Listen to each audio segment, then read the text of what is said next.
Hi, Crystal. Thanks so much for having me on and introducing me. You're welcome.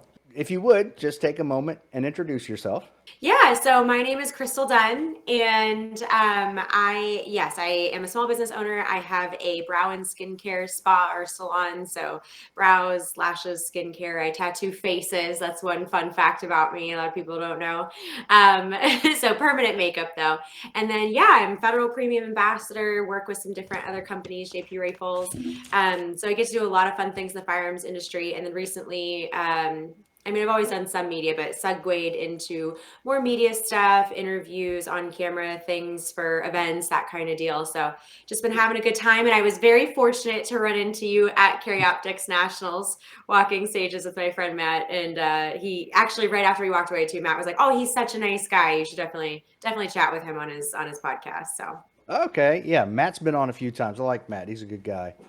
We yes. he and I tried to have dinner after the membership meeting there at Optics Nationals, but Talladega being what it is, I mean, you can't eat anything after 6 p.m. any day of the week, so it's ridiculous. Yeah, no, it was really hard. Actually, I think that was the same night that me and a couple of people ended up at a karaoke pool hall dive bar. And it was probably the most, we thought twice about going in there. I was like, do we really? Okay, sure, let's go. Is it a constitutional carry state? And so, but it was probably the only thing to do in that whole town. But it was a blast. And it'd be super, super fun. Drinks were like $2. It was great. That's where you go, this could be a bad decision, but let's do it anyway. Yeah, exactly. Exactly. All right. Um, so, Crystal, we usually ask our guests a few icebreaker questions. Sure.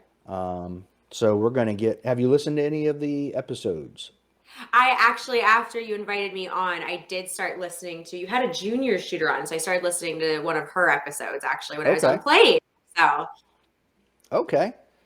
So you might be familiar because it's the same initial questions we ask okay. everybody. You can almost say it's a scientific study. Okay. What's your favorite movie? Oh God, my favorite movie. That's a Since you did not hard. prepare. I know no, that one I didn't know. Well, I wasn't prepared to answer that one. I have a lot of favorite movies. I would say comedies though, like probably Wedding Crashers and Forgetting Sarah Marshall are two of my favorites. They're Okay. classics. Yeah. Okay. So really the comedy genre is your Yeah, favorite. it is. Yeah, who doesn't love a good comedy? Okay. Oh yeah. And the It's always good. one-liners, like some of those one-liners, like they'll live on forever. Absolutely. So what about your favorite book? My favorite book, gosh. So you're gonna laugh at me. So I've read like I like a lot of like more like educational development books, but that's kind of boring, right? So like some of the Dan Brown ones are fun, like the mystery ones. But Hmm. I was one of those people that read the entire Twilight series in like a week. Okay. I was one of those. Did you watch any of the movies? Oh yeah, of course, right? I watched all the movies. So, how do you compare the books and the movies? Which one did you prefer? I'm a weirdo. I like to see the movie first and then read the book if it's good enough because then I feel like you get like all those little extra like tidbits and details that you didn't catch from the movies. So Mm, and then you're never disappointed, right? You're never like, oh, the book was terrible compared to the movie. So yeah. right. Exactly. All right. So, if you're into it, your favorite superhero, if not, because I'm not one of those big superhero people, but historical figure. I do like I like superheroes. I would have to Iron Man. I really like Iron Man because he's kind of a smart mouth, little bit of Little a snarky. Uh-huh. Yeah, he gets it. He's a shit talker, but he gets it done. Okay. All right. I like that. A lot of people choose him and Batman because they're not really superheroes. They're normal people that have done things uh, that make them superheroes. So, sure, I could see that. yeah, absolutely. Okay. Favorite gun and caliber, but they don't have to be married. So, just because your favorite gun is a SIG pistol doesn't mean it has to be a 9 mm or even a pistol caliber round. It could be a rifle caliber round. Yeah, sure. God. So I always say when it comes to guns, it's interesting because I always say that there's people who like to collect, well, it's like cars, right? People who like to collect cars and work on cars, and then there's people who just like to drive cars and race cars. And I'm definitely the latter. I'm slightly less of a gun nerd. Like my dad could tell you every gun ever created and existed, every aircraft from World War II. He's one of those people who just like really enjoys that piece. I kind of like to have practical applications for my tools, right? So I really I love my competition pistol. I love my CZ, and I love 9 mm, right? Because it just kind of that's why it's so popular. It gets everything done. Now, I will say my exception to that is I have had my eyes out for a 50 cal gold tiger stripe Desert Eagle for absolutely no reason. That it's ridiculous, and I want one. There's no practical application. It's just cool. Okay. I Yeah. like it though. That's good. Yep. Nothing on eBay, huh? No, unfortunately. Yeah, I haven't found my friend's shop has their eye out, and I guess they just haven't been getting a lot of Desert Eagles imported lately anyway, but you better watch out. As soon as I find one of those gold tiger stripes, expect to see it on the gram. Is that your new, will that be your new open gun? Cost to shoot a match in 50 cal like that, and like how long it would take you. You're like, hold on. It's almost done recoiling. Just give me a second. Right. The poor steel. Yeah, exactly. So, but yeah, I want one just because. Nothing wrong with that. America. America, exactly. Now, it seemed like going through your social media and stuff that shooting was a family affair for you. Yeah. So Yeah, it was. when did you first shoot a firearm? Um, Sorry. Definitely when I was young enough, my dad had to help me hold it. I have a scar on my forehead from getting hit with a piece of brass. I don't Wow. know. I know, right? I was pretty young. So my dad would take me with him to the range when I was just a really little girl. And it would be, hey, honey, go pick up all those little, gold brass shiny things. So I was his little brass rat, and don't put your hands in your mouth, right? Um, so I would go to the range with him and do that, which was fun. And then, but it was really one of those things. We only did it probably a few times a year. He would go a lot, but as a family, we would go, and it was nice. It was good kind of family bonding time and learning the basics, the fundamentals. Then it was actually when I got older that I started to like, I think like early mid 20s, started to figure out like, oh, there's this thing called competition, and it's super cool. So got into it more from there. But yeah, I was young, single digits. I don't remember exactly when. Okay. Now, how did you find out about the competition? Like, was it magazines or word of mouth, or how did you find out about that? Yeah, so I guess I don't know, I was like probably 23, 24, had gone through a breakup, and like, the typical that age girl, like I don't know what she does, but I was like, I'm gonna go like learn to do cool stuff. So I took a woodworking class, and I took a upholstery class and a breakdancing class, and I just started to do trying all these different hats and try different things. And my dad was like, you've always been a pretty decent shot and you enjoy it. Why don't you look into competition shooting?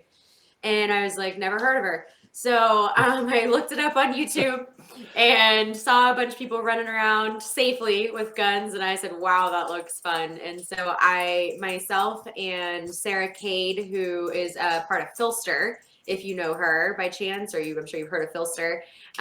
But just super random coincidence, her and I ended up taking our initial training, like holster and kind of range command training, with the same guy on the same day, and we shot our very first match together. Interesting. So Okay. yeah, that was back in the IDPA days, where they give you cookies and fishing vests and stuff. So that was it. That was the start. So how long did you stay in the IDPA realm?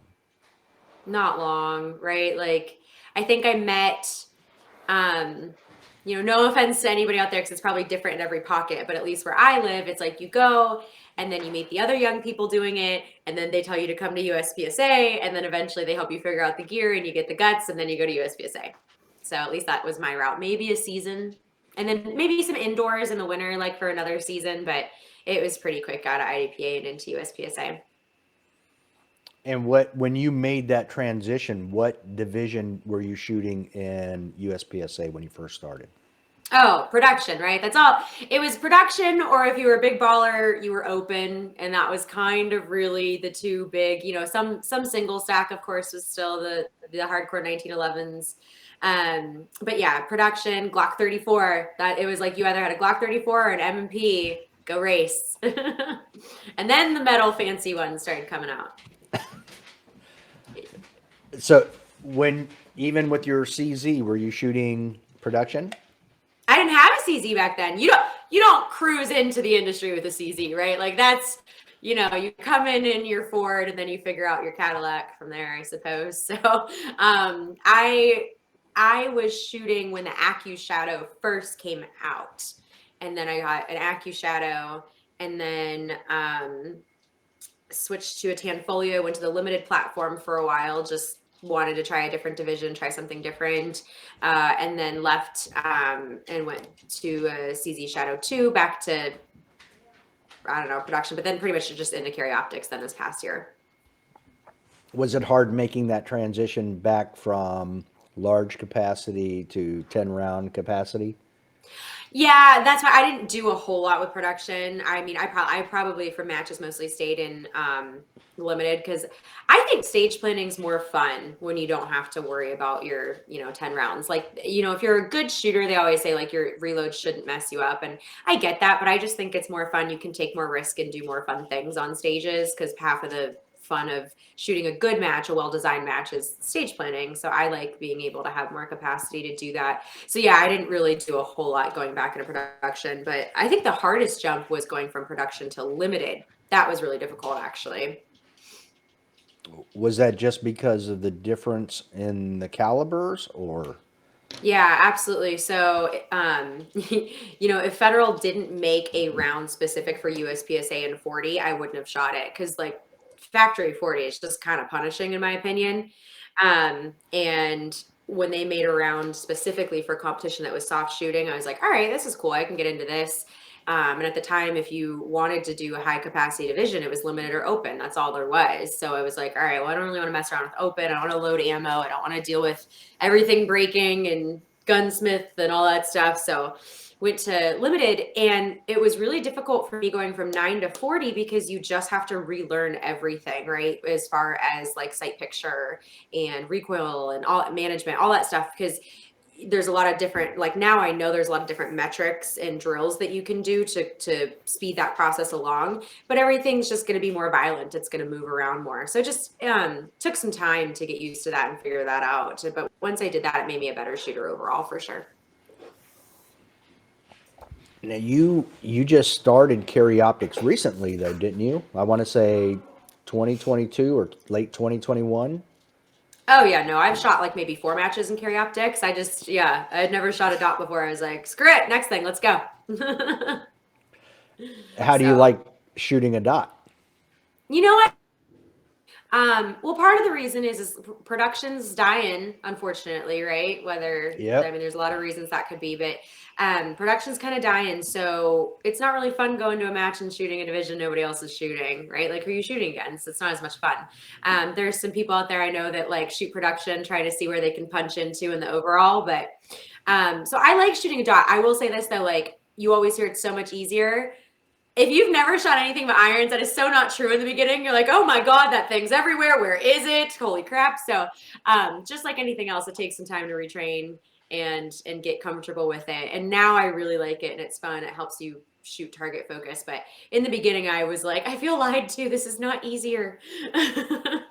Yeah, I mean for 3 decades I shot iron sights and then I put a dot on and I'm like, I can't find this thing. Where's this thing at? So at locals I was going to different people that seemed to just pull it out of their holster and start shooting. I'm like, where are they finding this thing? I'm like, hey, how did you get to this point? And they're like, Every one of them, dry fire. I'm like, Yeah, 100%. okay. Yeah. Yeah, I'm like, okay, there's my problem.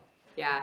And it's an index thing, right? It's the same reason Yep. why a really good shooter can shoot irons target focused all the time, because every time they grip and align the gun, it aligns the same way, on target. So that's, you know, that, but yeah, dry fire. Pretty much. Yeah, and I feel that irons, there's an advantage where it's always in your peripheral. So when you bring it up, even if they're not aligned, you can see where it's not aligned at. But if you don't put the time in with a dot Yeah. and you bring that thing up and you don't see a dot, now you're like turning that thing in circles trying to figure out where in the world that thing's at. Absolutely, absolutely. That happened, and it's funny because if you got a little bit of like rifle or PCC experience, that can happen as well. I know there was a stage where I think I was just messing around shooting something in PCC, and you had to switch shoulders Mm. because of the lean that you had to do, like a tough barricade. And so I'm all, oh my God, where is it? Where is it? And you're just sitting there and you can just like hear every second tick out loud. It's horrible. But yeah, same thing happens Yeah, with pistol. Absolutely. yeah, for sure.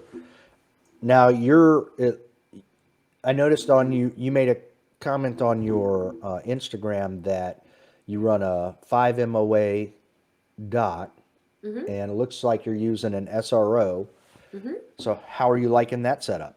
Rifle, that's really common. And some people it works really well for them on pistol too, but sometimes for pistol, based on like your kind of your needs for pistol, that larger dot can be a little easier to pick up sometimes for some people. And it just kind of worked out that it was gifted to me by a friend, and so it was essentially like, here, just try it out. Tried it, worked for me. So I've been liking it, and the SRO for me luckily has worked. Now I said I only got like 4 or 5 matches in with that gun, but nothing's broken yet.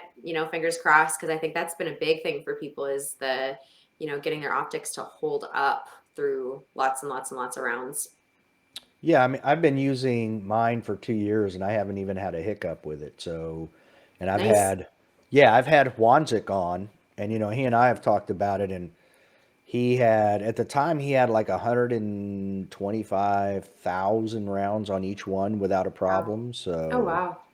yeah, so I think it's like anything else, they're all coming off of an assembly line of sorts. So you never know where one thing may not be the same as the others and you have issues. So And that's on the manufacturer to have good quality control, right? So exactly. It, yep, exactly. But it's no different than a vehicle yeah, or whatever else.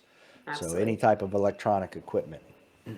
Yeah, absolutely. So so now how long have you been shooting USPSA? I don't want to say seriously, but we'll say just competitively. Yeah.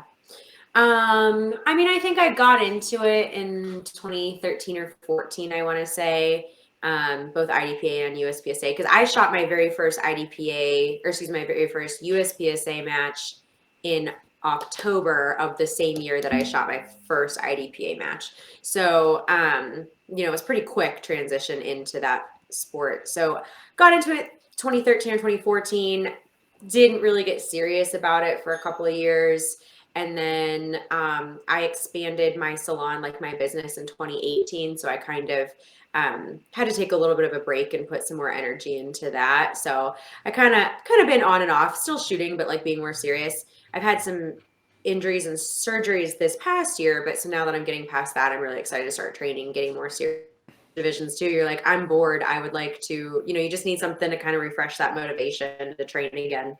So that was one of the things I wanted to ask you about. It's got to be like I have a crazy schedule that makes it hard for me to get to matches and shooting and all of that. I work 72 hours in 5 days, God. three 24-hour shifts in a 5 day period. Then I have a 4 day break, and then I do it again, 4 day break, and I do it again. So it's What are you doing that's a 24-hour shift?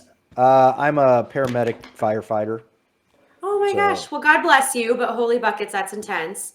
it is. And, I've always been on a busier unit. So I was like, I think I want a slower pace now. But Right. even then, I mean, after after those 5 days, there's time you've got to have for recovery. But my point was, as I've been a business owner myself, not at your level, okay?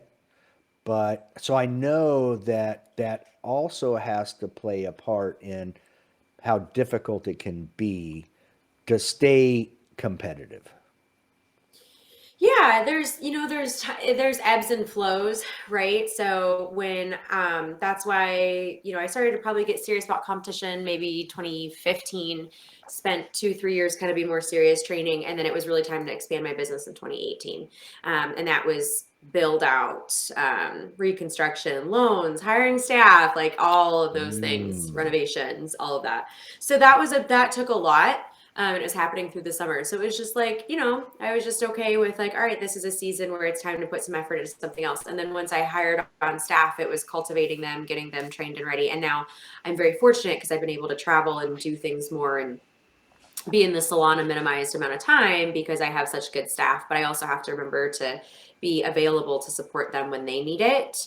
And if we have to hire new staff. So yeah, it's definitely a balancing act. I mean, no matter what you're doing, when your time is monopolized like that, it can be difficult. But lately, especially, I have such a good team that they've really been blessing with me being able to go do other things and focus on other things. And that's been really great. Because especially I think post 2020, like a lot of people, right? Hmm. There's, if you're into firearms at all, post 2020, you all of a sudden became the person that people in your life want to ask questions and look to for guidance. And so I've been working a lot more with, whether it's just doing events or whether it's actually doing like a little bit of instructing with new people and women, that kind of thing. I really enjoy seeing that confidence that people are getting, becoming experienced and trained firearm owners.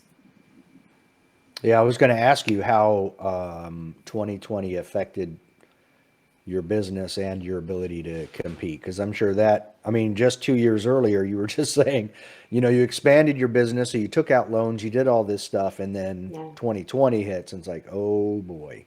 Yeah, and we didn't move into our location and open until October of 2018. So it was just maybe not even like a year and a half when we had to shut down. So yeah, no, that sucked. I was pissed. Like I Yeah. was super mad. We were forced shut down.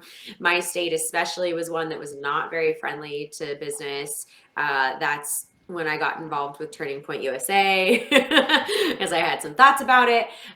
So yeah, I was really upset about that whole thing. It was not good. And then I live in Minneapolis or outside of Minneapolis. And so we've obviously had, some major, the stuff with George Floyd. And then we had a huge crime spike that's gotten better, but it's still not. I mean, there's parts of the city that unfortunately all the businesses closed. They moved out of town and those places will, never or not for a long time be revitalized, which is sad. But yeah, I think we had, our murder rate went up in the triple digits. Our carjackings went up by like 700% or something insane like that. So I mean, it was just really, really bad.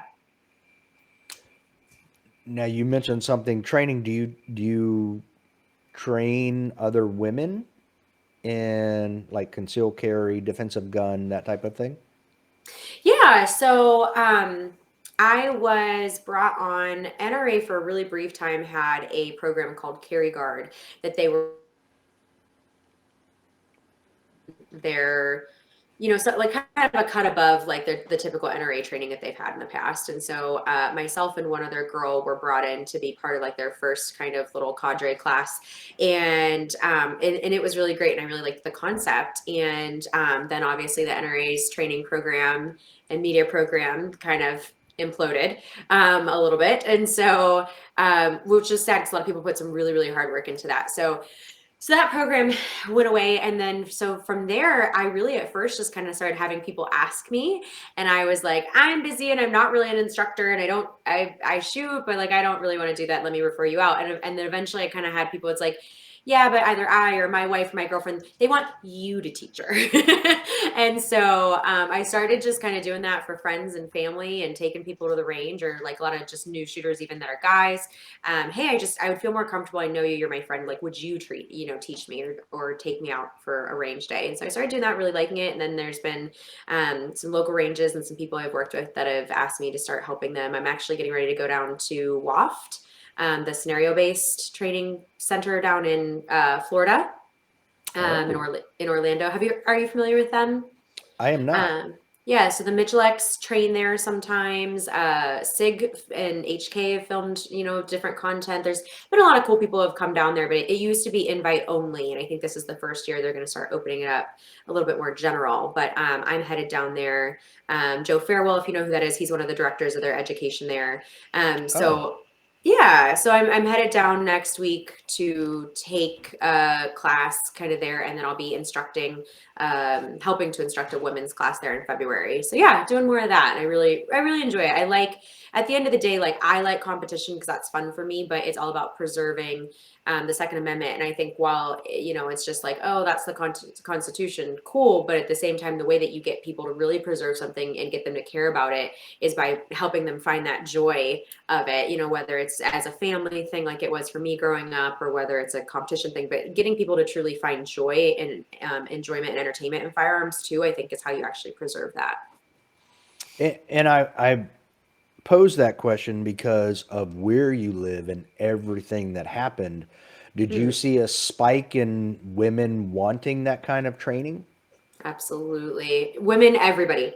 Mm, I live in a state where, you know, even guys, they're like, oh yeah, I used to, grew up hunting or whatever, because it's Minnesota, but it's even guys here for a while. There's a period of time where it's kind of taboo if you're a guy who carries or whatever. Generally, not in my like circle and people I hang out with, but Right. generally. Wow. And so yeah, I had guys, girls, everybody asking me about like, well, what's the process to carry and how do I get into that? Where do I get training? How do I do this? So it feels really good to be a resource for those people, because the message of, important, safe firearms ownership, and then also just people feeling confident, because that was the biggest thing. Is I cannot believe, like, I used to work downtown and bartend. I used to go out there all the time, when I was younger, and party. And then I used to just go there as an adult for dinners and shopping and stuff. And it was like, none of us would go. None of us would go into Minneapolis. We just wouldn't do it. I still don't go down there as much, but it's like for a while there, it was like, absolutely not. Like, don't even think about it. Don't go. And that's sad to like for your city to go that way. So having people, or even just people like walking their dog, and people were getting, somebody just told me a story of somebody in a nice neighborhood in Minneapolis. These guys jumped out at him while he was walking his dog and said, take us to your house, and like basically so we could rob you. I mean, it's just having some confidence, and some training is definitely important. And I love seeing that for people the first time they start to get introduced to firearms. Yeah, I mean, you're right there on the edge of a large metropolitan area, and I feel like, even here in Virginia, if I go to Richmond or Charlottesville, or places like that, it seems like there's an anti-gun movement in those urban areas. But you go anywhere else in the state, and man, they if they find out you're carrying a gun, they want to invite you to dinner at their house. Hmm. Well, it's funny. So, My friend owns a gun store in a kind of upscale suburb of Minneapolis, and it was funny how many people, ideologically or politically, don't necessarily align with most gun owners. But like after all the riots that we had here in Minneapolis, you better believe people came in droves. Like, I don't know, but I'm here. I feel, because they realized like there was a whole entire period of time where you could call and nobody was going to respond. And they realized essentially that they are their own first responder. And that scared enough people who would have never dreamed of getting a gun to come in and try to get a gun. I totally I believe it and I get it. Now, you mentioned that you've done some stuff with Turning Point USA. That's actually where I knew your name from. So when I saw Oh, you at really? nationals, I was like, "Oh, I know who she is." Oh, that's funny. And I knew that you shot competitively, but I'd never seen you anywhere. So seeing you at nationals, I was like, "Oh, holy cow! Krystal Dunn is with Matt walking around. Let me thank God I know Matt, so I won't seem weird just approaching these two." Heard it all. But what I don't get, and since you've done stuff with Turning Point, maybe you have some insight here. Is Hmm. like even these last elections, is it still seems like people don't put a lot of stock in that the Second Amendment and preserving those rights when they end up voting in the end. And I don't understand. I agree with what you said earlier. A lot of it is getting them involved. Then maybe they have an investment there where they don't want to lose that right. But other than that, I can't figure out what in the world and why people vote against those rights. Yeah. I mean, I definitely think that, a huge portion, I think, God, I don't remember if it was like a year or two ago where they said half the world's population was like under 30 or something like that, right? And so I think part of it could definitely be a generational thing where this new generation of voters is they are, um, there's a lot of cognitive dissonance, first of all, right? Um, Mm-hmm. and one thing that I think like PragerU, Turning Point USA is good at doing is those little like, Joe whoever on the street asking kids on college campuses questions, right? And it was funny, like what do you think about firearms? Do you think people should be able to own firearms? Do you like the Second Amendment or do you support the Second Amendment? He's like, oh yeah, I do. And he's like, well, do you think there should be any restricted firearms? And he was like, oh yeah, well definitely assault rifles. And they're like, okay, what is an assault rifle? He's like, oh, anything that's more than one shot. You should only be like one shot and then have to reload. They were like, huh, so that's like, so basically it's all these people that don't really know what they're talking about and they're having opinions based on kind of, mainstream or whatever social media channels they follow. So I think that's a big part of it. Um, I also think that there are, well, like in Arizona, obviously there's some questionable things about, like their processes for electing these representatives. Is there suppression for certain types of voters or certain precincts? So I Mm-hmm. think that's an issue that they have to, that we collectively, but especially in certain places, need to sort out. But yeah, and I think then even some of the older voters that are a little bit more informed. I mean, I've heard and had conversations with people who are like, gosh, I really didn't like this guy, but this isn't going really well either. So, so you hear those people and you kind of have to question like, well, what did they do once they got to the polls? Did they just kind of keep going with the old flow? Did they go independent and it kind of went who knows where, but when it comes to Second Amendment stuff, I think that it is something that shifts a lot. And right now, post all the violent spikes that and a little bit more open to it, but they might just still be reverting to old voting ways. Okay. I also feel like a lot of people they vote with their emotions, and I say Yeah. that because, like today, we're having this conversation right now, and earlier before we got on, my wife was telling me about a shooting in Colorado, and I could see where if elections were the Tuesday after Thanksgiving, and it's so close where they're like, oh, well, there's that shooting, so we need to vote for gun control. You know what I mean? Like they're not Yeah. thinking logically, they think emotionally, and I think that's a lot of the problem as well. Oh, absolutely. Like I think a good example is some of this whole like Elon and Twitter thing. Hmm. Um, like I saw there was a couple of kind of more notable people that are like, let's all get rid of our Teslas and drive big gas guzzling, polluting. And it's just kind of like, do you actually believe anything or stand for anything? Like or is it all about just being spiteful? Like, I don't know. It's real. And people are very emotionally driven. They are not logical and they don't even necessarily care or take the time to be informed. I think sometimes people think like if I hear my news or my information from this source, it's 100% aligned with me and I agree with it. I'm going to do whatever this source says. But if it's coming from this source, I won't even look at it. I won't see if there's any validity to it. I'm immediately going to be like, nope, that's nuts. And I think part of that is that's where a lot of people are getting that from, that emotional kind of bias to everything. Well, and with the statistics you quoted earlier about so many people under 30, I think that's where you see a lot more because they don't have the life experience, so they may not have a lot to fall back on Mhm. other than that emotional attachment to whatever. Oh yeah. Is it bad that I like am so well, no, this is sounds terrible. I am partially excited for the recession for this younger generation because Yeah. I'm like I started my career in 2007, so right at the beginning of it. So I knew what it was like to, Yes. to build through that. I saw Best Buy had something called Termination Tuesdays. It was coined because Best Buy corporate is up where I live. And so every Tuesday people would come in and get fired. And of course, that was absolutely horrible for these people. But this generation now, like they truly, like I said, cognitive dissonance, like don't understand how good they have it or what's going on. And I've had to be trying to hire this last year. And I asked my employees, they're like 22, 23. I'm like, what is the deal with these people with their work ethic, with their, like, I had a girl apply and she wanted full time and she applied for 3 6-hour shifts and 1 4-hour shift because she wanted to be off by noon to go to the cabin on Fridays. And I was like, well, honey, don't we all? But that's not how you start, right?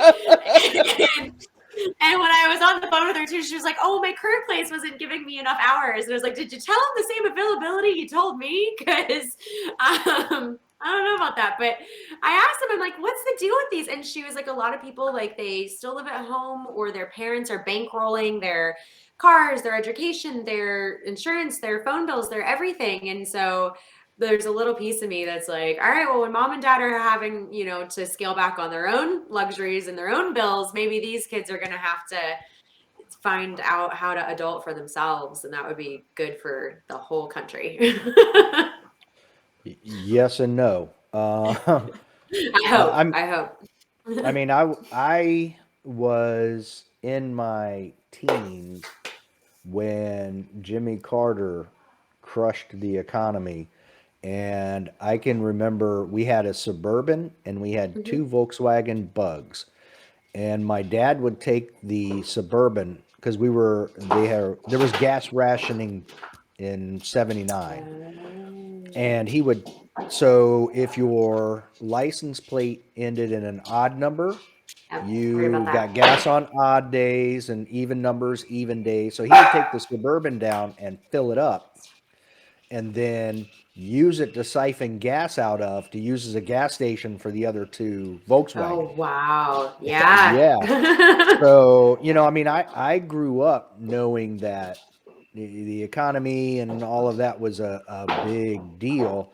Oh, And yeah. I actually voted for H. Ross Perot the year he ran against Clinton Oh, okay. and Bush Sr. because before then and since then, he is still the only presidential candidate that got on national television and had a flip chart and explained exactly how he was going to do everything and make everything good. I'm like, dude, you got my vote because Nice. nobody else has a real plan. They just jabber, jabber, jabber, jabber, jabber. But Mhm. that dude got up there with a flip chart, and I'm like, I'm in your corner. But of course, when that happened, they're like, yep, those candidates aren't allowed in debates anymore and blah, blah, blah. So I feel like now we are stuck with 2 candidates and that's it. That's it. Yeah. Yeah. And wasn't he like famous because he like, didn't he bankroll himself for most of the part? Yes. Yeah. Yeah. Yes. Yeah. He Mhm. paid for everything. So there was no contributions from outside. He paid for all of his stuff. Yeah. He is still my favorite candidate for president other than the first one I voted for was Reagan. I thought he did a great job. That was my first presidential vote ever. And I think Trump's policies were great. I just think somebody needed to throttle his Twitter back for him. So Yeah. I mean, I'd like to see a DeSantis at some point. I'm a big DeSantis fan. I am a huge DeSantis fan. And I think if you look at the results of this past election, I think it shows how well all of the Florida residents, what they think of him, because it was overwhelming. Everybody he supported in the state Yeah. won. He won voters from every race, nationality, everything. So, and I like the Yeah. way he handles himself. It's very good.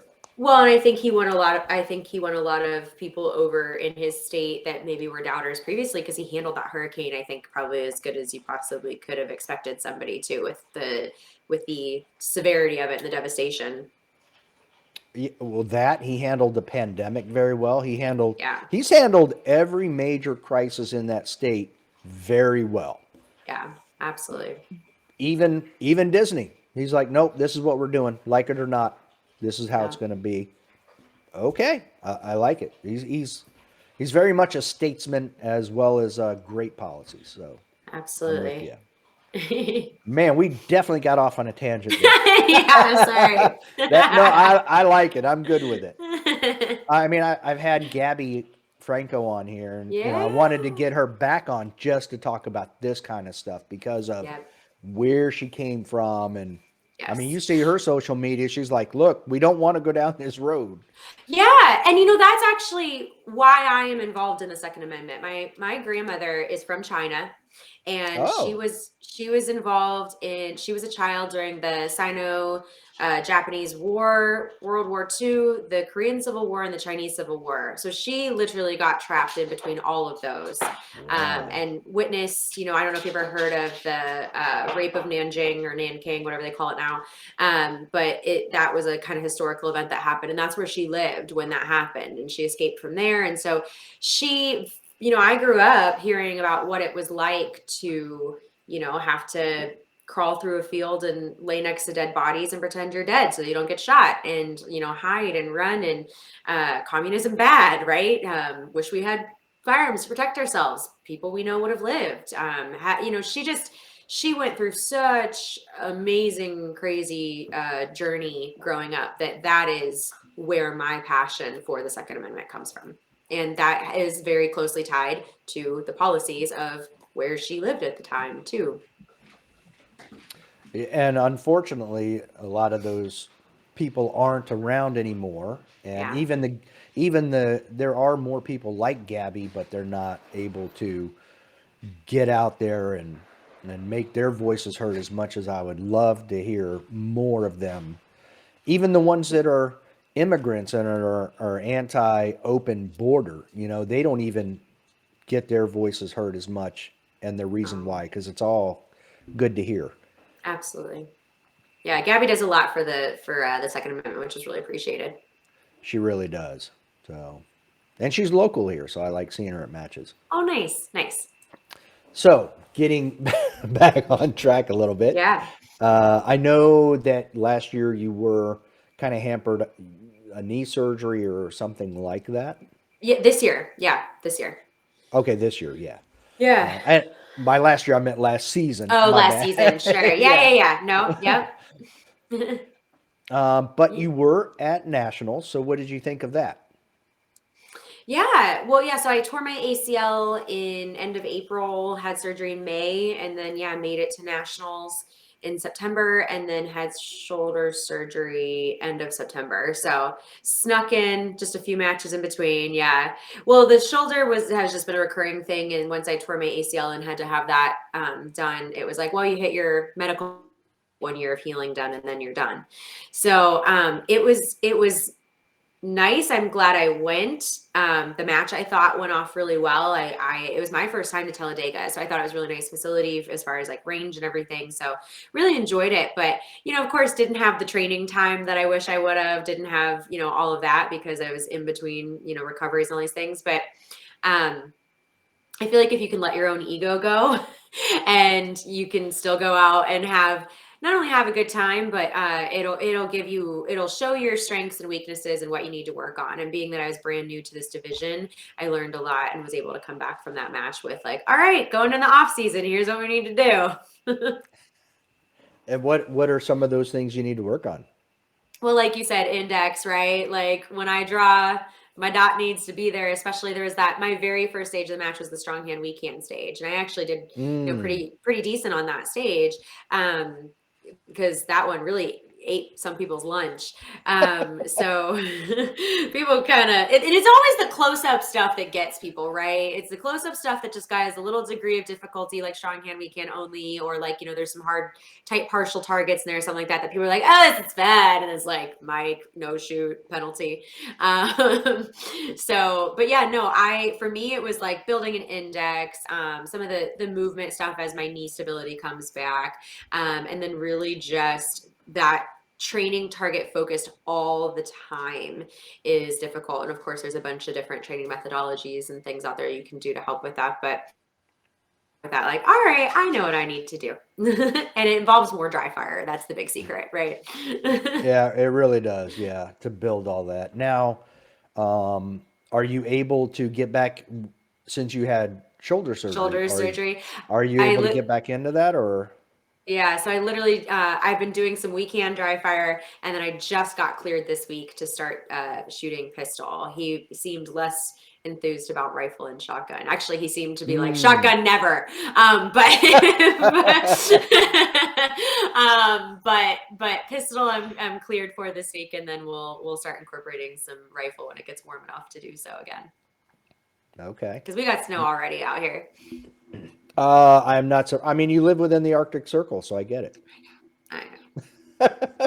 It's like Canada South up there. It is. It is. We were like, "What's Minnesota Yeah. like?" I'm like Southern Canada, but we get to have guns. Yeah. Yeah. And it's not banned up there yet. Yeah, So yeah. yeah, I've had Josh Fralick on, so I'm like, I don't know. I mean, you have like a 3-month season. I don't get it. Uh-huh. Yeah, no, Josh is a good buddy. I've spent a lot of time at his property and got to see it evolve. Because we do a lot of things for federal up there. And he just, I tell you what, he is for somebody who has to deal with the odds and the short seasons and the weather and stuff, he has just built a little like dude shooter hunter playground up there. So Yeah, he really has. yeah. The I ran into him again at Nationals and chatted with him Mhm. there, but I told him, I said, man, that cabin and your facility, everything is looking amazing up there. He's like, you got to come up and shoot. I'm like, I know I do, but I got to find time and ammo Right. and everything else. Everything else. Yeah, I got So to go to the lodge and it's just he did a great job with it. It's beautiful. yeah, I've seen the pictures. That looks amazing. So I may just have to take a road trip sometime just to see it. Yeah, yeah. It's a road trip for me. He's like an hour and a half for me. So I feel like I did some hunting on his property last year or the year before, and they, get it. I was like, I have to leave at like 4, and I'm still staying in Minnesota. This is crazy, but it was fun. He's got some really nice like blinds and stands up there, and just it is a great property. He did a really good job with it. Wow, that's awesome. Now you, speaking of rifle and shotgun and all that, you seem to have shot a little bit of everything.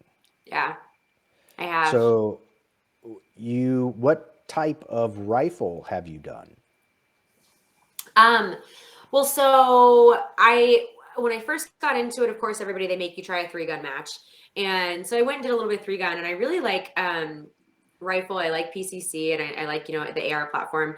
I will probably, if I get a chance, go. Max and Linda have that PCS. I think it is Mm-hmm. PCS. PCSL. Yeah, Yeah. yeah, PCS league, and I would like to go do some of that. That looks really fun. I'm just not a fan of shotgun. I'm like, I just want to put a magazine in there and forget it. Like all of the practicing quad loading. Also, I'm like, this is for the birds, dude. This is not my thing. It's just, I don't know. I don't, it's not my thing. So, did like 1 or 2 3-guns, and I was like, I'm good. This is fun. Thank you. And they take all day, and there are different rules at every match, and it's like So they've got, yeah, a lot of equipment too. a lot of equipment, like, barrier to entry, that cost and stuff. And luckily I had people who would loan me gear, but if you're somebody new getting into it, it's a lot. So if they clean up their rules and get their act together, I think it'll be a little bit more fun. We have a good group in Minnesota specifically that puts on really good matches and puts a lot of work into it. But I at one point in time, Federal started to come out with the Valkyrie round, and JP was, building a barrel for it. And so the two of them kind of got together and asked me if I would maybe do a season in long range to help promote that and, kind of document the journey of somebody being new into it. And so that was my first like match that I went to. I was top 10 out of kind of our little regional around here, so I just naturally excelled a little bit more there than I did pistol, which is funny because I enjoy pistol more, but I of course am a little better at the thing that I don't enjoy as much, and also requires a lot of just, I like, if you practice like with pistol and your fundamentals and your marksmanship, you can pick up a gun and just go. With rifle and long range, you need to know your equipment, you need to know your dope, you need to be sighted in, you need to like know the weather and all this, and I just didn't like it. I was like, that's too much. I don't want to do that.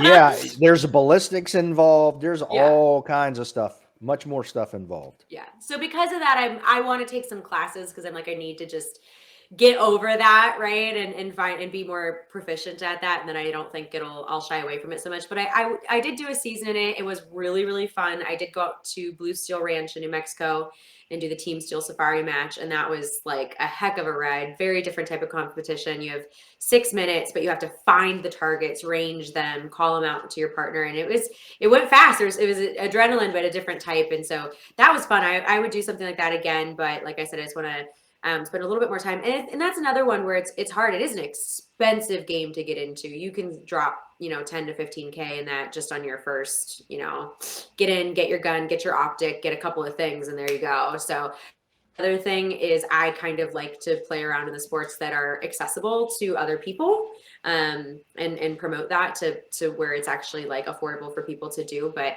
I think NRL is a good answer to that, because I'm going to do a 22 build at some point here soon, and two, you don't have to have as much distance. You don't have to have, in my state there's maybe 3 ranges with enough distance to do a true long range match and the higher calibers, but you could go do an NRL match with the scaled 22 anywhere. So that I think is a cool answer to that for sure. Yeah, absolutely. And yeah, the PRS stuff is my background is actually rifle. Okay. So I've shot a lot of long range stuff, but not PRS. PRS is new, and mine is mostly NRA and then military long range stuff. So, Sure.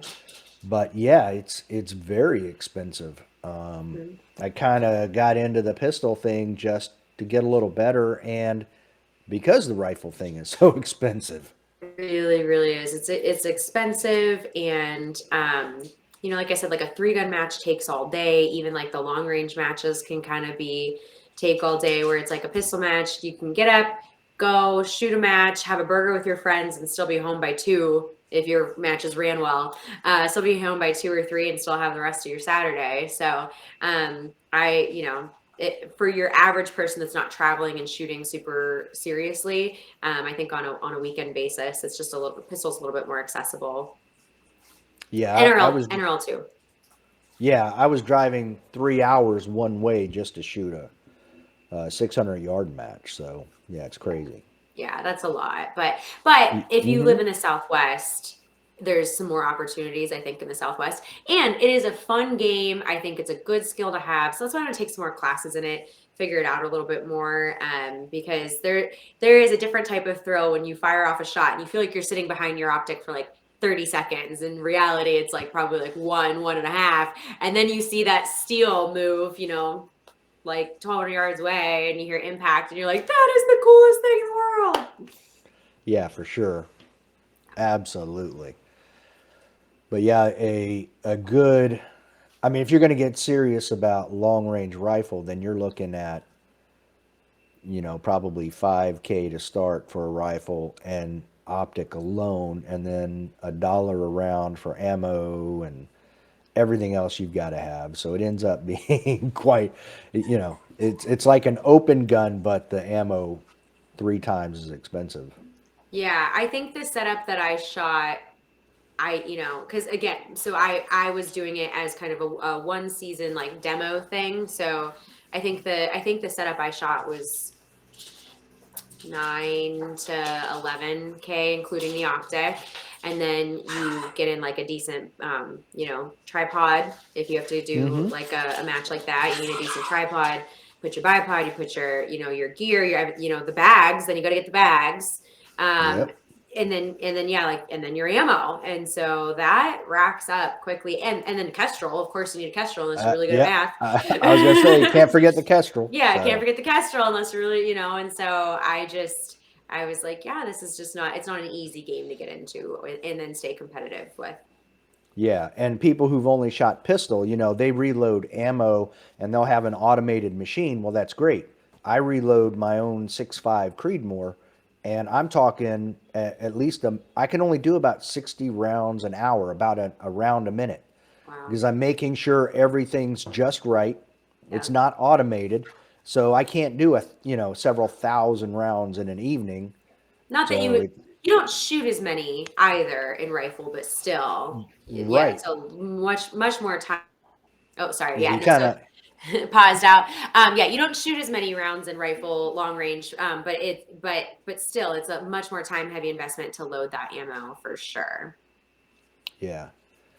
So I mean, like if even if you're shooting 100 rounds in the weekend, that's $100 in ammo, which And your you know how. time.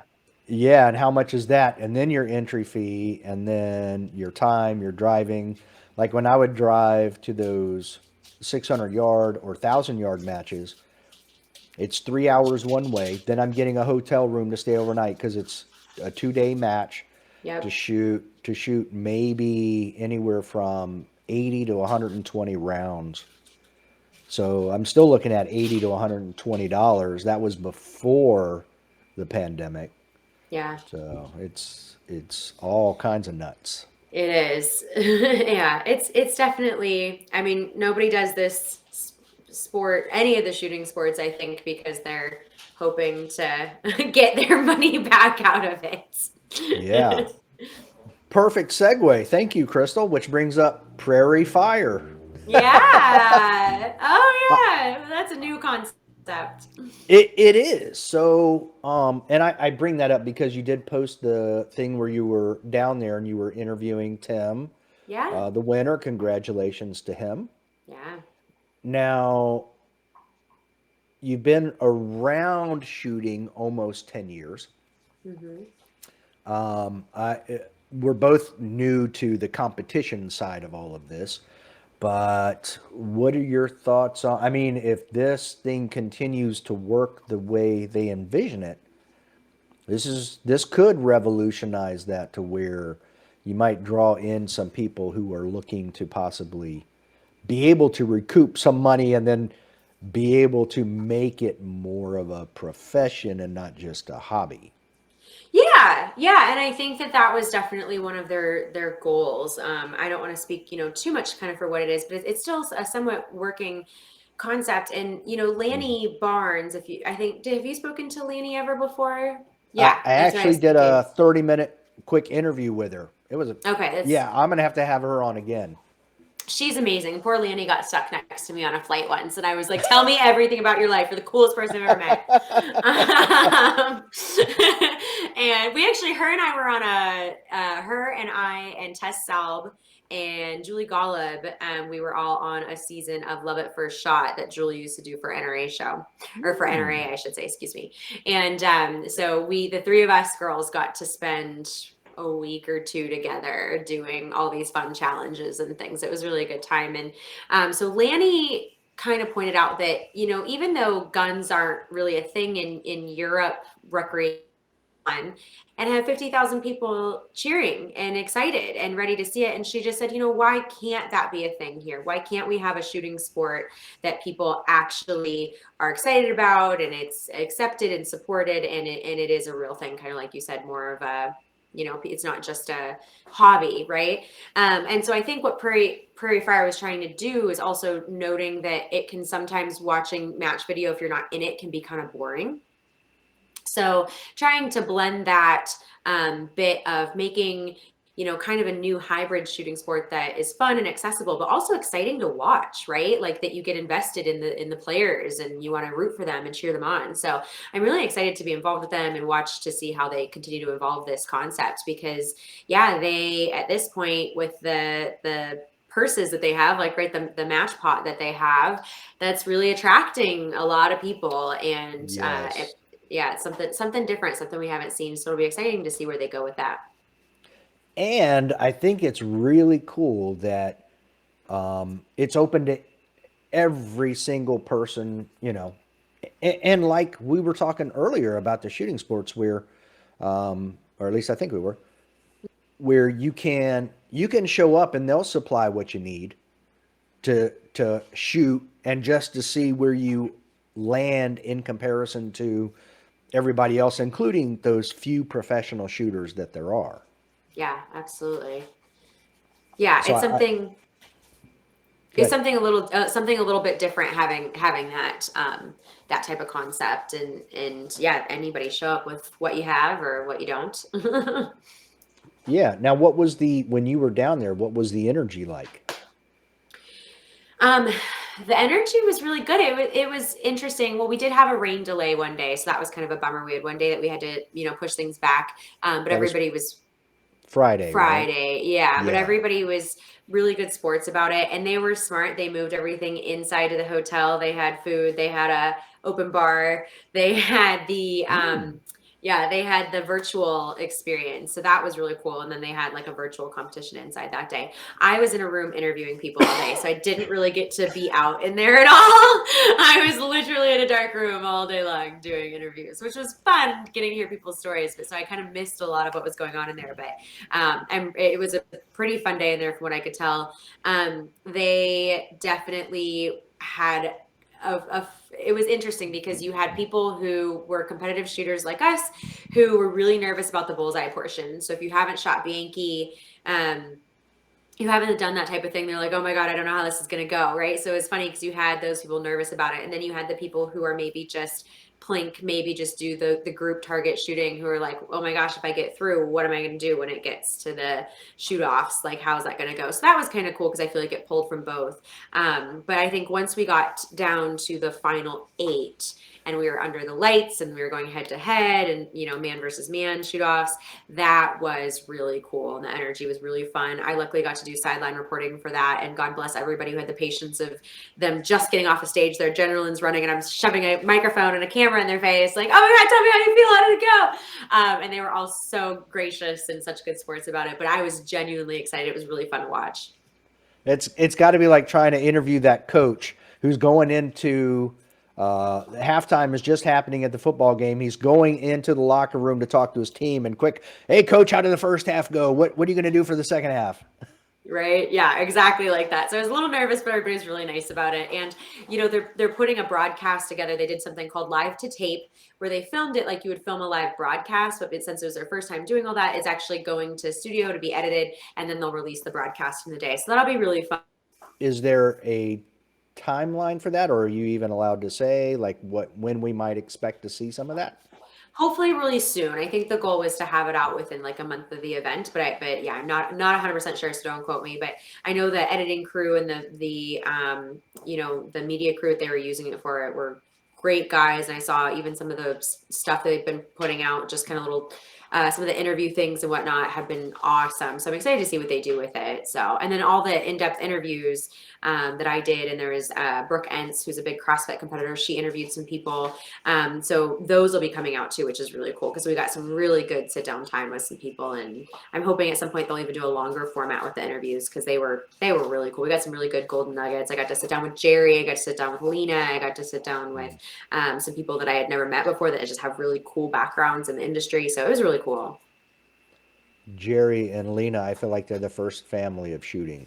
They totally are. They totally are. And how cool is it that I didn't know that that apparently Kay, her dad, won some really prestigious marksmanship competition, and he was like a champion shooter. And so when Jerry first started dating Kay, he was the young like nobody that had to live up to Kay's dad being this champion, well-known shooter. I'm like, that's so cool. Wow, yeah, I had no idea. Yeah, Wow. yeah. And So he told it's literally in their blood. It's literally in their blood, 100%. And Jerry told me that he started shooting in a dump. He was like, well, yeah, if you didn't have a range, everybody, you just go shoot at a dump. I'm like, really? He's like, yeah, it's just what we did. And then he found out through Kay's dad that they had like a kind of a police only marksmanship competition. And then it grew eventually into IPSC and that kind of thing, and USPSA. And yeah, just in their blood. That's what I said too, because apparently Lena was born at Shootout Lane at their property. And the way Jerry said it so simply was, well, the midwife was late and I was Johnny on the spot. I was like, what? Does that mean you delivered Lena? And he was like, I was Johnny on the spot. And I was like, wow, okay. Like, that's amazing. Or in this case, he was Jerry on the spot. Yeah, he was Jerry on the spot. Yep, there to deliver Lena right onto a range. I know, isn't that cool? That's cool why. Well, I mean, that explains why she's so good right there. I mean, that's almost cheating. Born into it, just born. Yeah, born right it. on the range. Yeah, Wow, but they're all just the nicest people. They really are. Yeah, they're very interesting. Yeah. I think there are some some other couples now getting into shooting that are shooting together that might add to might be second and third and fourth family of shooting. I hope so. Mason and Kay are really cool. And then actually one of my favorite interviews I got to do is I got to interview Nils Jonasson and his wife Jess. And they were one of my favorite interviews I think I did, because they were like, they could have been a rom-com. Like if the shooting industry could have a rom-com, it would be them. It was adorable. Like he was working at a gun store. She came in to ask about something, and then Yeah. he wrote his email down on a piece of paper and slid it across the glass, and like he like literally slid into your DMs, but like Old school. Yeah. Manual. old school. Yeah. Yeah. So they just have a I cute had, story. I had him on. I've had him on a couple times, but the Okay. first time I had him on, we talked about it, and he was like, "Oh, who's this pretty lady asking questions about shooting? I can help there." 100%. It was Yeah. adorable, Yeah. and part of what they're gonna do with the prize money that he won in the match is because he took second and did great. Watching him and Tim shoot against each other was so exciting, so fun. But part of that is because they got married during 2020, is they're gonna go have like kind of a little belated honeymoon in Thailand after they're done with World Shoot, and so that was part of what they're gonna do. So I was like, oh, I'm so Oh, happy. cool. Well, Yeah. and so you have them. You have Kaylee and Mason. Now you've Yeah. got Casey and Jesse. They made it legit. So I So mean, they're you're married. yeah, yeah. They've been Yeah. together for God knows how long, but Yeah. so you're getting all of these really good shooters that are becoming. So there's going to be more There's Michulik families coming along. I hope so. It's really cool to see. It's really cool Yeah, to see. it, it is. And for me, like Tim, cool getting to interview Becky and Tim and Sean and Mark and their younger son couldn't be there, but I think that's cool. I think shooting, again, how you preserve that is making it a family affair. So I think that's really cool to see families doing that together. So I hope we see more of that. Yeah, and they are definitely another. I don't even. I mean, we had just mentioned them. I don't know how I didn't mention that whole family and shooting. Holy cow! Yeah. So, Yep. Yeah. They're super cool. so how did you did Prairie Fire reach out to you, or how did that happen? Yeah. So I have done some, oh, my dog's tearing something apart over there. I have done some media previously with some of the people that work at Prairie Fire, and Prairie Fire has some shared ownership with Staccato. And so I have done media for some people that are in those realms. And so they just knew that I kind of had a background in, practical shooting, and had some experience doing media stuff. And I genuinely like talking to people and hearing their stories. Like for me, I think that's really cool. I think it's not often, you only get to live one life. You only get your, lived experiences. And so if I can sit down with somebody and they would actually like honor me with sharing some of their coolest life experiences, like how cool is that? And then if we can put that on video and share it to other people, how cool is that people get to absorb that and get that benefit of having somebody else's really cool experiences as some of these people in the industry have had. And there are a lot of cool stories out there, so I Yeah. totally get it. Yep. That's probably the one thing I've gotten out of this is being able to talk to people and hear all the cool stories. So Yeah. Yeah. There's a lot of really cool, like stuff you wouldn't expect too when you really get down to it and talk to people. And I really enjoy that part of it. yeah, even So some of the stuff they share, I was like, oh, I wouldn't have expected them to share that. yeah. Well, that was part of it. Like that was one of our goals with Prairie Fire, is to um show the human side and the interest side of people, because sometimes it's like, well, what do you know about Max Michelle? What do you know about JJ? Like they're a good shooter, or they're good shooters who've been doing it since they were little babies. And so to get to hear more about what motivates people, and what they who they are as a person, I think is cool. And it becomes much more identifiable, that somebody at home who's nervous or intimidated to get into shooting sports is like, oh, that's so cool, that person person, has this other hobby that I share with them. And this person, does the same things that I do, or their family or their kid, or they also have time to coach, little league or whatever. So it's like those kinds of things are cool. And I think it helps people relate. And it's a nice thing to get to see that side of people too. Right. It reminds you that they're human too. They're not just this person who shoots.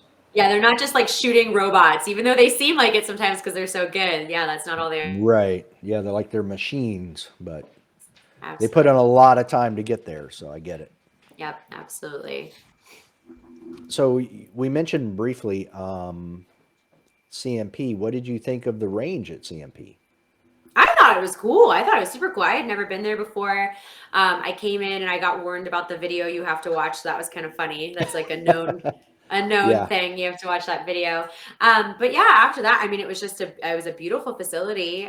Their clubhouse was really nice, and the range itself I thought was really nice. So yeah, I can definitely see why it would be the caliber of range to hold a national match. It just sucks because anytime you get like a big, nice range like that, it's just usually in the middle of nowhere, you know what I mean? And Yep. so that's one thing I liked about when they were holding matches in Utah, although I don't think that's like a range anymore even, but back in I think maybe 2016, 2017, they were holding ranges or holding nationals out at that range in Utah. And it was nice because there was some stuff around and there was really cool Airbnbs and stuff. But that's the hard thing, is to get a range with enough space to accommodate people.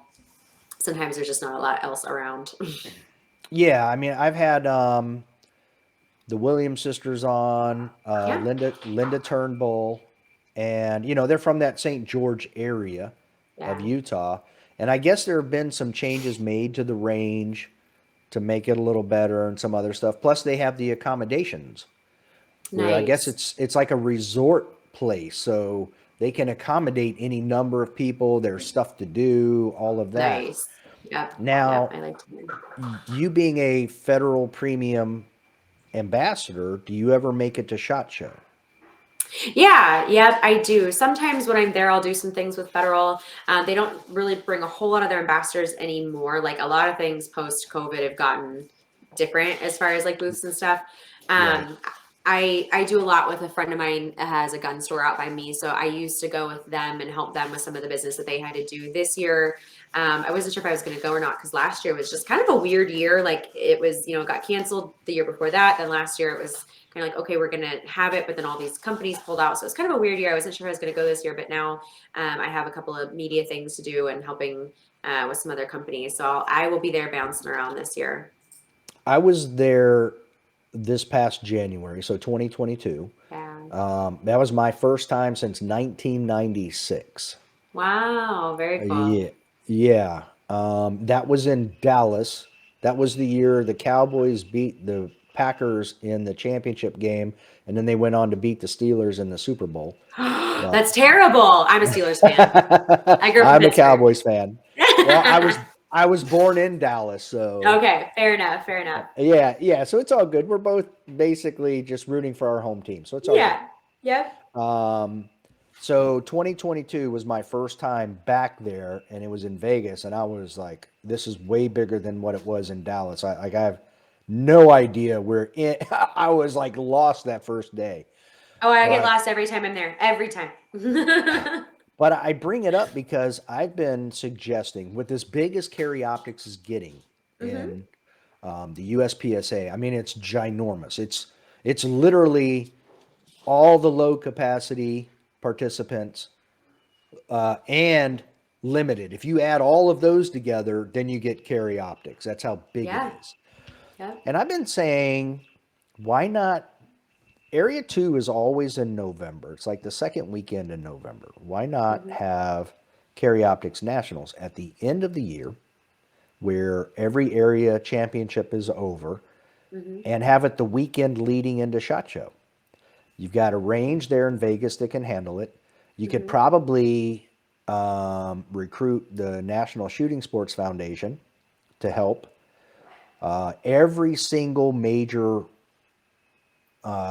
firearm manufacturer and ammunition manufacturer would be there. So all of the people who are going to compete in the match are going to be there anyway for SHOT Show. I feel like, maybe that's a time where you can get a lot more media exposure too for that type of competition. What are your thoughts coming from another side of it? Um, well, I mean, I see what you're talking about, the benefits there. I would say that there's probably several amounts of drawbacks too, which mostly is you're talking about moving it from September to January, right? Yep. Which Yep. so then now most people are now mid off season, right? They're not training, they haven't shot a match in a long time. I have several friends who get pissed if anybody holds a match after October because it's like it's hunting season. How dare you? It's hunting season. So how could you do that to me? So I think there's that. There's also been a thing for a long time where they really don't want, SHOT Show is supposed to be for industry people. So like if I don't have a thing that I need to be there for, like I don't even there's no reason for me to even go to SHOT Show as just a competitor unless I have an actual reason to be at SHOT Show. It's supposed to be industry only. I think for people that shoot competitively and truly do work for these companies that are in the industry, that's a lot because you're already there at SHOT Show for over a week. If you're somebody who's setting up or breaking down, maybe you have to drive out there with gear. Maybe you have to drive your stuff back. Well, what are you going to have? What are you going to do with all your gear and take time to go park and shoot a match now too? And that's more time off, more time gone. So even though I feel like logistically people are like, oh, you're already in the neighborhood, I get that. And it would be cool to get a little bit more media exposure. I think for the people who would actually be involved, it would be like taking two big things and putting them together when they are already probably pretty loaded up capacity wise for those things. So, but in general, I'd like to see shooting sports get more coverage. I think that would be cool. And whether you just put it in an area where more people can get to, right? Because Yeah. Prairie Fire is in the process of hopefully acquiring Front Sight out in Vegas. Right. So, I mean, that would be way cool to have something like that out there where more people can get to it. With that, I agree absolutely. Yeah. I am. And, when I had Lanny on, I was like, even if Prairie Fire hosted like Carry Optics Nationals, and I just look at, I love the range at CMP. Yeah. I think they need more bays for a national level match Hmm. of, with that many competitors. I Hmm. think more stages would be excellent. Like more than But 3 days, you mean? Or more than well, no, more than just 3 days? just more stages. So maybe 8 stages a day. So a 24 stage national. Hmm.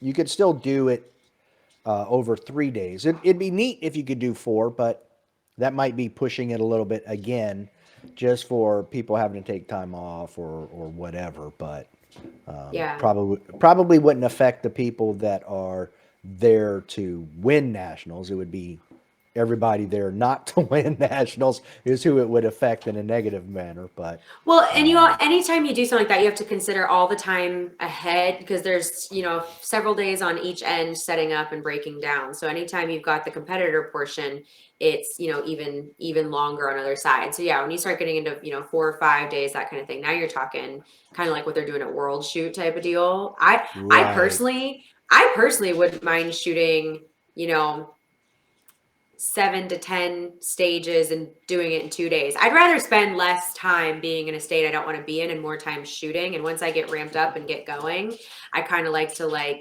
I hate when you shoot a long match and it's like you shoot 4 stages and then you're done for the day or 5 stages and then you're done for the day. And you're like, I was just getting going. Like, let's do this. I'm here to shoot. And that's a problem when you have a lot of people to shoot a lot of matches and they have real jobs too. You really need to be cognizant of that and try to like you're here to shoot, let's get you shooting and get you on your way kind of thing. Not everybody wants to take all their vacation time to spend 5 days in middle of nowhere Alabama. You no, know what I yeah, mean? yeah, absolutely. And I think if they ever went to the staff reset, then you could do 8 to 10 stages in a half day. I've heard of people shooting 10 stages in 2.5 to 3 hours because they're not resetting the stages. Their Yeah. staff doing that, so it Hmm. moves a lot faster. I would actually like to shoot one of those matches just to see what it's like because I heard it's you're not tired. You're ready to go at the end. Yeah. So There's a couple different methods to do it. But yeah, the matches where they have it like that, I think are pretty cool. I know we're like, why can't we like pay like a high school sports team or something? You know what I mean? There's been a lot of things floated that I think would be kind of cool to do. But yeah, I think it'd be nice and get the matches moving pretty quick would be nice. absolutely, that would be good. And what's your 2023 looking like competition wise?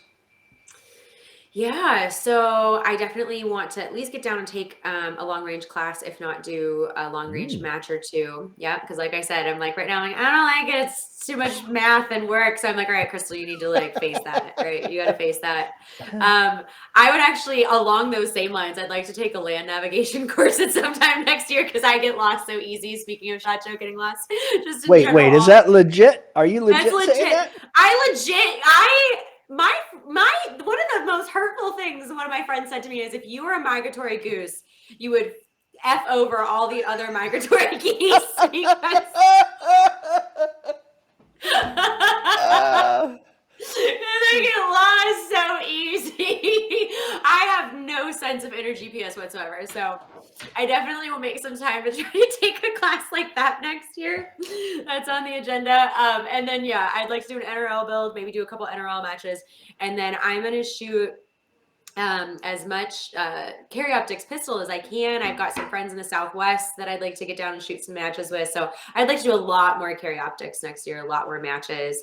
And then I hopefully have some more media stuff I'm going to be doing. So it'll be, and then I have a business I'm supposed to be present at. So it'll be busy. yeah, I was going to say, I mean, NRL, PRS, land navigation, uh, carry optics. I mean, where are you going to find time to run a business? You're going to have to hire someone just to run your business for you.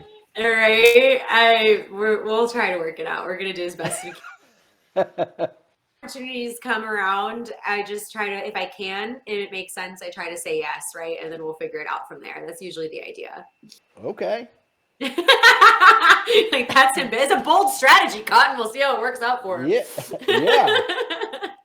All right. So I want to share the screen real quick before I finish up this interview. So let me crop it real quick. And I feel like you've gotten into some marketing with your salon. So, I'm like, have I? That I don't know about? so this facials Oh. and facials and firearms. I feel like that is a direct marketing attack on men. How am I going to draw more men into the salon? I know firearms and facials. That's how I'll do it. That's so funny. Okay, I was like, where is this going? You know what? It's funny you say that. There's pictures of me at both SHOT Show and Area 3 doing eyebrows, men's brows. I'm going to shave mine off. I've already told my wife I'm shaving mine off. I am tired of dealing with them. I actually have a picture of me doing Matt Hopkins brows at SHOT Show one year. So I will send you that photo. Okay, that I am looking forward to. Yeah, but no, the facials and firearms, it's just I have two girlfriends on a podcast, and when we get together, we just blah, blah, blah about everything, and that ended up being what the subject matter was of that. Okay. But you know what? I always joke around. I tell guys, when it comes to guys' brows, we're not trying to make it obvious that they've been done. We just want to make sure that they're like clean and groomed and that there's two. We want to make sure there's definitely at least just two, not one. Right. And I always say it'll improve your peripheral vision and your shooting by proxy. So yeah, because my problem is I do have two distinct ones, but the problem is they're going this way. Oh, the Rooney brow. Remember the 60 Minutes guy? Like, yeah. Yes. You guys, yes. We trim him down. We groom him. Yeah, it's a thing. We can help you with that. Yeah, I've got a razor. That's about what my grooming's about to be on him because I'm losing my patience with my eyebrows. That and the guys will put the guard on them and just buzz through them. I'm like, no, we're not supposed to buzz cut our eyebrows. That's not how this works. That's not how any of this works. Yeah. Well, that's our land navigation problem is grooming. Well, that's probably better than me getting lost in a paper bag. So right. Well, is there I love it. anything else you want to mention or any plugs you want to add? Oh my goodness. No, I would say at this point in time, I gave you my general plan of what's on the agenda for next year, but your guess is as good as mine at this moment. And that's kind of one thing I love about it. It's kind of a wild ride. So we'll see. Maybe we'll revisit it some point next year and I could be like, oh, just kidding. It took a totally different turn. Well, I look forward to seeing those interviews that you did at Yes. Prairie Fire. So that'll Prairie Fire rank. So that'll be interesting. They'll be awesome. We got some great people we got to talk to, and the broadcast will be really cool too. Well, thanks for coming on, Crystal. I appreciate it. And if you're up for it, we'll do this. We'll do this again sometime. I'm still here. Perfect. I would love that. Thank you so much, Dave. It's been a great time. Awesome. Thank you, Crystal.